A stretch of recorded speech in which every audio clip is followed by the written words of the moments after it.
করবো ঝিঙে দিয়ে ইলিশ মাছের মাথা দিয়ে ভর্তা। তো কিভাবে করি তোমাদেরকে দেখাচ্ছি। দেখো ঝিঙ্গেগুলোকে আমি খোসা ছাড়াবো না, ধুয়ে মেরমভাবে কেটে নেবো। কয়েকটা কাঁচা লঙ্কা এগুলো আমি একসাথে আগে মিক্সিতে ভালো করে মিহি করে নেবো। এই ইলিশ মাছের মাথাগুলো মিক্সিতে ভালো করে ঘুটে নেবো। ঝিঙে কাঁচা লঙ্কা একসাথে করবো আর মাথাটাকে আলাদা করে ভালো করে মিক্সিতে ঘুটবো। তো আজকে ঝিঙে ভর্তা করার জন্য আমি মিক্সিতে সবকিছু আগে বেটে নিই। ঝিঙেটা আমার পুরো বাটা হয়ে গেছে আর ইলিশ মাছের মাথাটাকেও আমি এইভাবে মিক্সিতে গুঁড়ো করে নিয়েছি। এবার এইগুলো দিয়ে ভর্তা করবো। ভর্তা করার জন্য আমি কড়াইতে সর্ষের তেল দিয়ে দিয়েছি আর দিয়ে দেবো কালো জিরে ফোড়ন। যেহেতু ভর্তা মানেই তো কালো জিরে ফোড়ন। আর বেটে রাখা আমি ঝিঙেগুলো এর মধ্যে দিয়ে দেবো।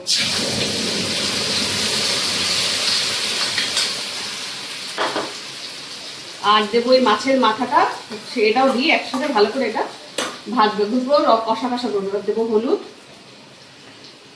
দিয়ে দেবো নুন, দিয়ে এটাকে আমি একদম সুন্দর করে কষা কষা করবো। আর যেহেতু ইলিশ মাছের মাথা, তো সেই কারণে আজকে এর মধ্যে পেঁয়াজ রসুন দিলাম না। তো তোমরা যদি কেউ চাও এর মধ্যে পেঁয়াজ দিতে পারো, তো আমি পেঁয়াজ দেবো না। এগুলো এবার এটাকে ভালো করে একদম পুরো কষা কষা করবো। আর ইলিশ মাছের মধ্যে পেঁয়াজ রসুন আমার কোনো কিছু ভালো লাগে না, কিন্তু আমি ওই জন্যই এইভাবে শুধু কালো জিরে ফোড়ন দিয়ে ইলিশ মাছের মাথা দিয়ে ঝিঙে ভর্তা। দেখো আমার ইলিশ মাছের মাথা দিয়ে ঝিঙে ভর্তা পুরো কমপ্লিট। একদম রস টেনে গেছে, শুকিয়ে গেছে। এবার একটু চিনি দিয়ে দেবো, যেহেতু ভর্তা তো চিনি ছাড়া ভালো লাগে না, একটু চিনি দেবো।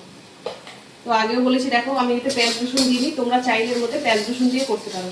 তো ইলিশ মাছের মাথা দেখে আমার পেঁয়াজ রসুন ভালো লাগে না, পেঁয়াজ রসুন ছাড়াই কালো জিরে ফোড়ন দিয়ে ইলিশ মাছের মাথা দিয়ে ঝিঙে ভর্তা দারুণ লাগে। তোমরা একদিন এভাবে করে খেয়ে দেখো।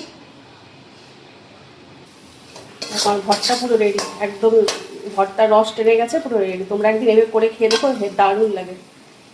দেখো আমার ইলিশ মাছের মাথা দিয়ে ঝিঙে ভর্তা পুরো রেডি।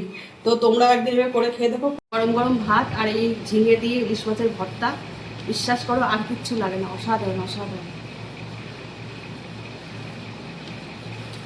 দারুণ হয়েছে। তোমরা একদিন এভাবে করে খেয়ে দেখো।